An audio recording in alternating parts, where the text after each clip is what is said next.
Third chapter. The son of maid servant becomes the great sage Narada by the association of pure devotees. Cantos 1 and 7. Narada Muni said, during the previous day of Brahma, I was born as an insignificant son of a maid servant. Once, during the 4 months of the rainy season, some exalted Vaishnavas came to the Brahmana school where my mother was living, and because she was engaged in attending to their needs, I also got the opportunity to render personal service unto them. Although impartial by nature, these great followers of Vedanta blessed me with their causeless mercy, because even though I was only a small boy, I was self controlled. I did not speak more than required, and I was not naughty or interested in childish play. Once, with their permission, I took the remnants of their food, and as a result, all my sins were immediately eradicated. Because of this, and due to serving such great souls, the life of devotional service to the Lord became very attractive to me. In their association, I heard the narrations of Lord Krishna's transcendently attractive pastimes, and by such regular and attentive listening, my taste for such topics increased at every step. When this transcendental taste became very strong, my attention became fully fixed upon hearing about the Supreme Personality of Godhead. As a result, the modes of passion and ignorance vanished from my heart, allowing me to realize that it was only due to ignorance that I had accepted the gross and subtle bodies as the self. I loved those pure devotees greatly, and with very gentle behavior I strictly followed their instructions. When those Bhaktivedantists were about to depart, they instructed me in the confidential knowledge expounded by the Supreme Lord Himself. Thus, I learned the art of using everything in the service of the Lord for the purpose of ultimately attaining His personal association in His supreme abode. After all, does not a thing that has caused a disease cure it if it is used therapeutically? While fully applying the process of devotional service by Lord Krishna's mercy, I gradually became endowed first with transcendental knowledge of the Lord, then mysticopalan's, and ultimately His ultimate loving service. My dear Vyasa, I request you to elaborately describe the pastimes of the Supreme Lord, for that will deliver the fallen human society from the miseries of material existence. Srila Vyasadeva inquired, my dear spiritual master, what did you do after the departure of those great sages? How did you pass your life after being initiated by them?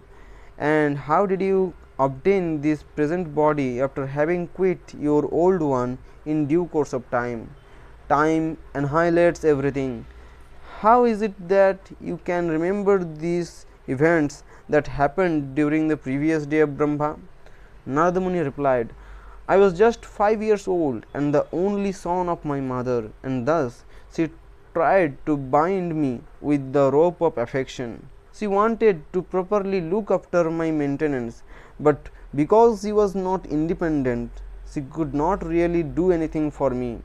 One day, while going out in the evening to milk a cow, my mother was bitten on the leg by a serpent, and as a result she died. I took this as the Lord's special mercy, for I knew that He always desires the welfare of His devotees. Even though I had no experience of foreign lands, I immediately left home and started for the north. After passing through numerous cities, towns and villages, farms, forests, mountains and valleys, I entered a densely dark and fearful jungle that was just playground of snakes, owls and jackals. Since I had become very hungry, thirsty and fatigued, both bodily and mentally, when I arrived at a lake, I drank the water and bathed to refresh myself. Thereafter, I sat down in the shade of a great banyan tree nearby and began meditating upon the Supreme Soul within, as I had learned from my spiritual masters. As soon as I concentrated my mind upon the lotus feet of the Lord, it became transformed due to transcendental love. As tears fell from my eyes, Lord Krishna appeared on the lotus of my heart, and upon seeing my beloved Lord, I became so overwhelmed with happiness that all my bodily parts became independently spiritually enlivened. Indeed, I became so absorbed in that ecstasy that I lost sight of both myself and the Lord. The vision of the Lord's form provides one with a deep satisfaction that is beyond description. Thus, when the Lord vanished from my sight, I jumped up with great agitation, for I felt the great shock that one experiences upon losing something highly desirable. I wanted to see the Lord again so badly, but despite my efforts to capture him with my meditation, I could not do so. Because of this, I felt intense disappointment and gave way to depression and grief. Upon seeing my sincere attempts in that lonely place, the Lord, while remaining invisible, spoke to me with a very grave voice just to mitigate my sorrow. The Supreme Lord said, "O Narada, I regret to inform you that you will not be able to see me again during this lifetime, because one who is not completely freed from all material contamination can hardly approach me. As a special favor, I have shown myself to you just to increase your desire to come to me. For the more you hanker after my association, the more quickly you will become freed from all material desires. Rest assured that by my mercy, neither your advancement in Krishna consciousness nor your remembrance will ever be impeded, even at the time of creation or annihilation. Thus, you will attain my association in the spiritual world after giving up this deplorable material world." Narada Muni continued, "After the Lord stopped speaking, I felt profound gratitude, and so I bowed my head to offer my obeisances unto him. Thereafter I began wandering over the earth, fully satisfied, humble, and non-envious. While ignoring all kinds of social conventions, I continually chanted the holy name and glorified of the Supreme Lord. Thus, while fully absorbed in thinking of Lord Krishna, in due course of time, after having become freed from all taints of material attachment, I met with death. Instantaneously, I received a transcendental form that was befitting an associate of the Lord, just as lightning and illumination occur simultaneously. At the end of Brahma's day, when Lord Narayana lay down in the water of devastation, I entered into his breathing along with the grandsire and the created elements. Lord Brahma rested within the body of Garudakshay Vishnu during his night time, which lasted for 1000 cycles of the 4 yugas. Thereafter, I appeared along with the other great rishis that were born as Lord Brahma's sons, but unlike them, my appearance was completely spiritual.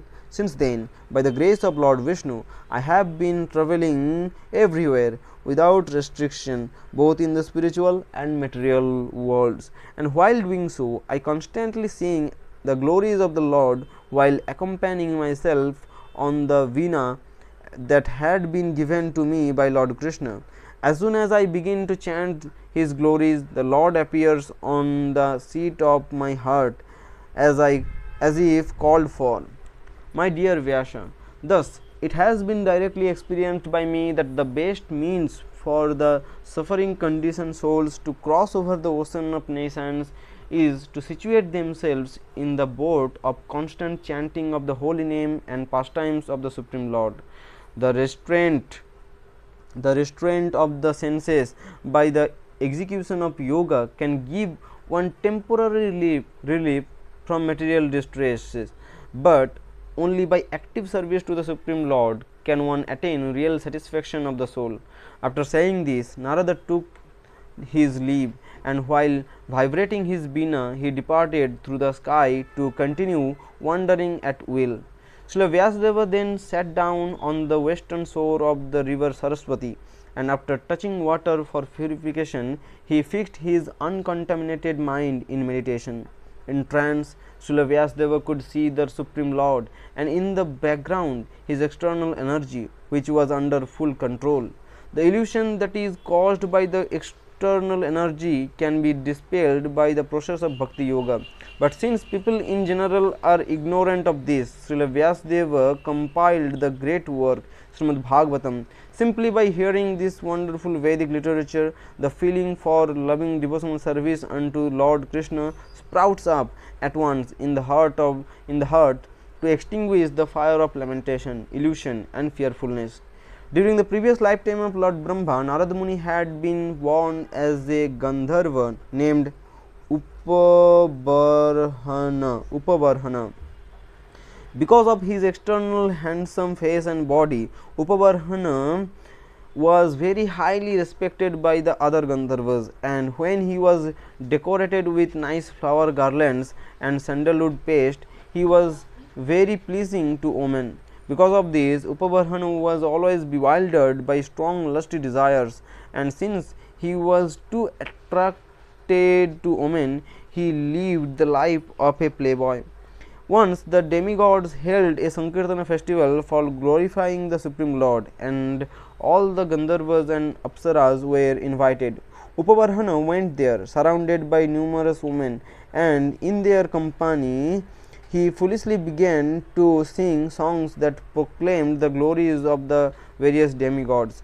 Because of committing these two offences, joining the Sankirtana party in the company of lusty women and considering ordinary songs to be equal to Krishna Kirtana, the Prajapatis cursed Upavarhana to immediately take birth as a Sudra, devoid of all beauty. As a result, Upavarhana was forced to born as the son of a common maid servant.